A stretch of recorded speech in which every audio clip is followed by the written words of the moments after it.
കൊല്ലം മൈനാഗപ്പള്ളിയിൽ scooter യാത്രികയെ കാറിടിച്ച് കൊലപ്പെടുത്തിയ കേസിലെ പ്രതികളുടെ കൂടുതൽ വിവരങ്ങൾ പുറത്തു.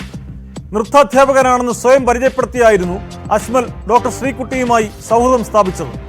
സൗഹൃദം വളർന്ന് ഡാൻസിനൊപ്പം മദ്യസൽക്കാരവും പതിവായതോടെയാണ് ഡോക്ടറുടെ ജീവിതം താളം തെറ്റിയതെന്ന് പോലീസ് പറയുന്നു.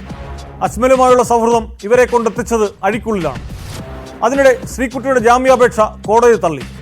2 പ്രതികളെയും കസ്റ്റഡിയിൽ ലഭിക്കാൻ പോലീസ് കോടതിയിൽ അപേക്ഷ സമർപ്പിച്ചു.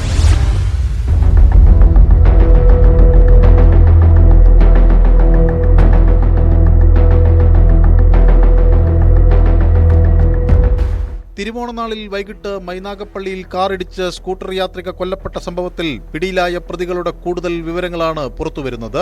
അപകടമുണ്ടാക്കിയ കാറിൽ അജ്മലിനൊപ്പമുണ്ടായിരുന്ന യുവ ഡോക്ടർ ശ്രീകുട്ടി പിൻസീറ്റിലിരുന്നായിരുന്നു യാത്ര ചെയ്തതെന്ന് പോലീസ് പറയുന്നു. നേരത്തെ വിവാഹിതയായിരുന്ന ശ്രീകുട്ടി വിവാഹമോചനം നേടിയ ശേഷമാണ് കരുനാഗപ്പള്ളിയിലെ ആശുപത്രിയിൽ ജോലിക്കെത്തിയത്. കോയമ്പത്തൂരിൽ നിന്നാണ് ഇവർ വൈദ്യപഠനം പൂർത്തിയാക്കിയത്. കരുനാഗപ്പള്ളിയിലെ റെയിൽവേ സ്റ്റേഷന് സമീപത്തെ ശ്രീകുട്ടിയുടെ വാടക വീട് കേന്ദ്രീകരിച്ച് സ്ഥിരം മദ്യസൽക്കാരം നടക്കാറുണ്ടായിരുന്നുവെന്നാണ് വിവരം. അജ്മൽ നൃത്ത അധ്യാപകൻ ആണെന്ന് പരിചയപ്പെടുത്തിയാണ് ശ്രീകുട്ടിയുമായി അടുത്തത്. തുടർന്ന് ഇരുവരും ഒരുമിച്ച് നൃത്ത പഠനവും നടത്തിയിരുന്നു. പ്രതിക്ക് ശ്രീകുട്ടി സാമ്പത്തിക സഹായം ചെയ്തിരുന്നതായും സൂചനയുണ്ട്.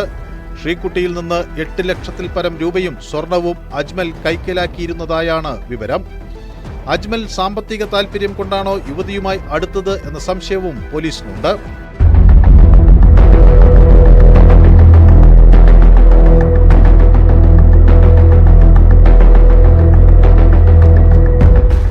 തിരുവോണ ദിവസം മറ്റൊരു സുഹൃത്തിന്റെ വീട്ടിൽ നിന്ന് മദ്യപിച്ച ശേഷം മടങ്ങുമ്പോഴായിരുന്നു അപകടം. പ്രതികൾക്കെതിരെ കുറ്റകരമായ നരഹത്യാ കുറ്റം ചുമത്തിയാണ് കേസെടുത്തത്. വാഹനമിടിച്ചു തെറിച്ചു വീണ സ്ത്രീയുടെ ശരീരത്തിലൂടെ മനഃപൂർവ്വം കാറു കയറ്റിയിറക്കി നിർത്താതെ പോയി എന്നാണ് കേസ്. വാഹനം നിർത്താതെ ഓടിച്ചു പോകാൻ അജ്മലിനോട് പറഞ്ഞത് ശ്രീകുട്ടിയാണെന്ന ദൃക്സാക്ഷിയുടെ മൊഴിയുടെ അടിസ്ഥാനത്തിൽ പ്രേരണ കുറ്റമാണ് ഇവർക്കെതിരെ ചുമത്തിയത്. ഡോക്ടറായിട്ടും അപകടത്തിൽപ്പെട്ടയാളെ രക്ഷിക്കാനോ പ്രാഥമിക ശുശ്രൂഷ പോലും നൽകാനോ ശ്രമിക്കാതെ കർത്തവ്യം മറന്ന് മരണത്തിലേക്ക് തള്ളിയിട്ടു എന്നതും കുറ്റകൃത്യത്തിന്റെ ഗൗരവം വർദ്ധിപ്പിക്കുന്നു. പ്രതികളായ അജ്മലിനെയും ഡോക്ടർ ശ്രീകുട്ടിയെയും ശാസ്താംകോട്ട കോടതി 14 ദിവസത്തേക്ക് റിമാൻഡ് ചെയ്തിരിക്കുകയാണ്. അപകടമുണ്ടാക്കിയ കാറിന് ഇൻഷുറൻസ് ഉണ്ടായിരുന്നില്ലെന്നാണ് പോലീസ് അന്വേഷണത്തിൽ കണ്ടെത്തിയത്. അപകടശേഷം കാറിന്റെ ഇൻഷുറൻസ് ഓൺലൈൻ വഴി പുതുക്കിയിരുന്നു. അതേസമയം നാട്ടുകാർ മർദ്ദിച്ചെന്ന അജ്മലിന്റെ പരാതിയിൽ കണ്ടാലറിയാവുന്ന 5 പേർക്കെതിരെ പോലീസ് കേസെടുത്തു.